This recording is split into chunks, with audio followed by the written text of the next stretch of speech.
কিরগিজস্তানে আতঙ্ক রয়েছে বাংলাদেশি শিক্ষার্থী ও কর্মীরা। তারা জানিয়েছেন স্থানীয়দের আচরণ মারমুখী হওয়ায় ঘরের বাইরে তারা যেতে পারছেন না। উজবেকিস্তানের দূতাবাসও যথাযথ নিরাপত্তা দিতে পারছেন না বলে অভিযোগ তাদের। তবে কিরগিজস্তানে হামলায় কোনো বাংলাদেশি গুরুতর আহত হয়নি বলে জানিয়েছেন পররাষ্ট্রমন্ত্রী।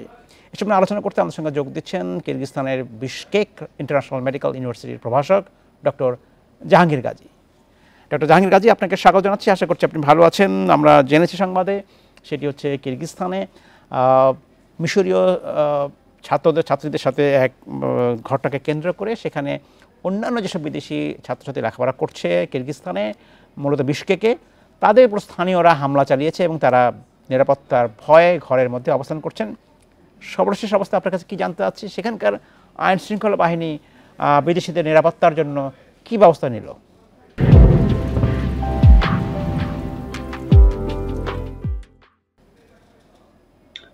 অ্যাকচুয়ালি ঘটনাটা ঘটেছে 13 তারিখে, বাট 13 মে যে ঘটনাটা ঘটেছিল পরবর্তীতে আপনার 16 তারিখে ওই ভিডিওটা ভাইরাল হয়েছিল।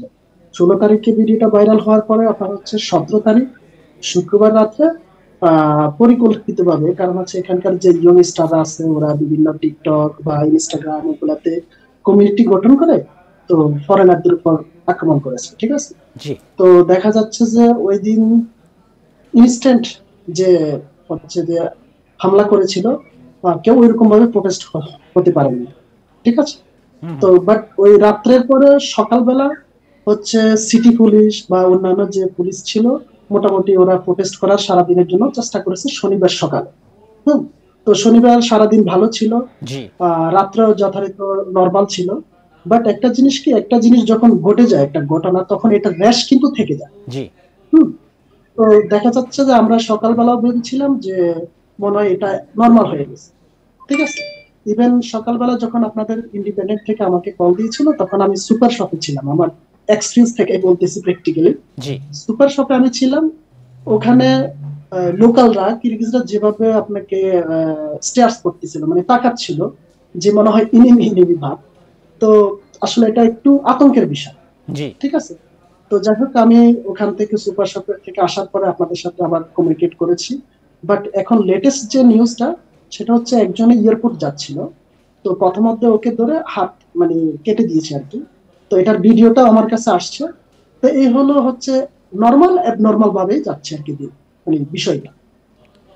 যেসব মূলত ছাত্রছাত্রী যারা বিভিন্ন প্রতিষ্ঠানে পড়াশোনা করছেন, মূলত মেডিকেল পড়াশোনা তারা করছে, সেসব শিক্ষা প্রতিষ্ঠানের যারা প্রশাসনে আছেন তারা আসলে কোনো ব্যবস্থা নিচ্ছেন কিনা, বা বাংলাদেশি ছাত্রসহ অন্য দেশেও যারা বিদেশি ছাত্র রয়েছেন তাদের প্রতি কী পরামর্শ দেওয়া হচ্ছে কর্তৃপক্ষের পক্ষ থেকে?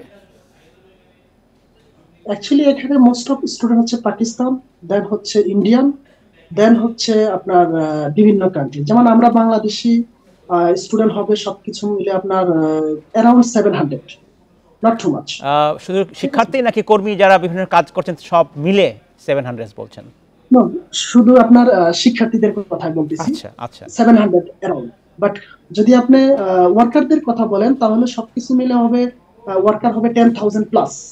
লাস্ট 2 ইয়ার্স এ অনেক ওয়ার্কার কিরগিজস্তানে এসেছে। বাট এটা অন্য একটা সাবজেক্ট, কোনো এক সময় যদি সুযোগ হয় সময় আমরা ওটা নিয়ে লং ডিসকাস করব। এখানেও অনেক কমপ্লিকেটেড বিষয় আছে, ঠিক আছে, ওয়ার্কারদের ব্যাপারে। হ্যাঁ, সেটাও একদিন আমরা ডিটেলস আলোচনা করবো। হ্যাঁ, অনেক ওয়ার্কার প্রবলেমে আছে, তো মাঝে মাঝে কল আসে, যেহেতু আমি একটা এখানে ইউনিভার্সিটির লেকচার হিসেবে আসি, তো দেখা যায় যে একটা ট্রাস্টেবল সোর্স থেকেই যায়। যেহেতু আমাদের এখানে এমবাসি নেই বা এখানে যে কনসুলার আছেন উনি হচ্ছে কিরগিজ, ওইভাবে মানে ডিসিশন বা সবকিছু দেখাশোনার আসলে দেশীয় আর বিদেশির মধ্যে একটা পার্থক্য থেকেই যায়, যে আন্তরিকতার বিষয়। তো সেক্ষেত্রে হচ্ছে এই যে অন্যান্য কমিউনিটি যেমন পাকিস্তানিদের ওর হচ্ছে আমরা কিন্তু সংবাদে দেখেছি বেশ কিছু পাকিস্তানি শিক্ষার্থীকে সে দেশের সরকার সরিয়ে নিয়েছে। বাংলাদেশের পক্ষ থেকে সেরকম ব্যবস্থা নেবার সময় হয়েছে বলে আপনি মনে করেন কিনা? অ্যাকচুয়ালি একটা কয়েনের যখন আপনি উপর পিঠ আর নিচের পিঠ দেখবেন, অপোজিট পিঠ দেখবেন, তখন ডিফারেন্ট হবে। মিডিয়াতে দেখাচ্ছে একটা, হচ্ছে কিন্তু আরেকটা।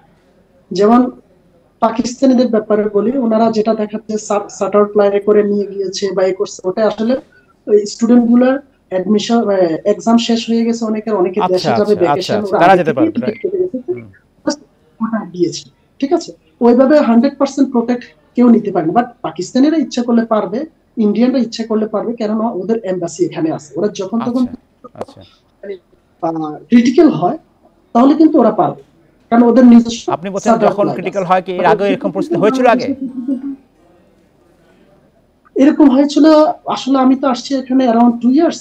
তো করোনার সময় এরকম সিচুয়েশন হয়েছিল, তখন কিন্তু এভাবে ওরা প্রোটেস্ট করেছিল, ওদের নিজস্ব শিক্ষার্থীদেরকে নিজ দায়িত্বে দেশে নিয়ে গিয়েছিল। বাট এই ক্ষেত্রে অনেক তো ধন্যবাদ জনাব জাহাঙ্গীর কাজী, আমাকে শেষ করতে হচ্ছে, আমি দুঃখিত সময় স্বল্পতার জন্য আমাকে শেষ করতে হচ্ছে।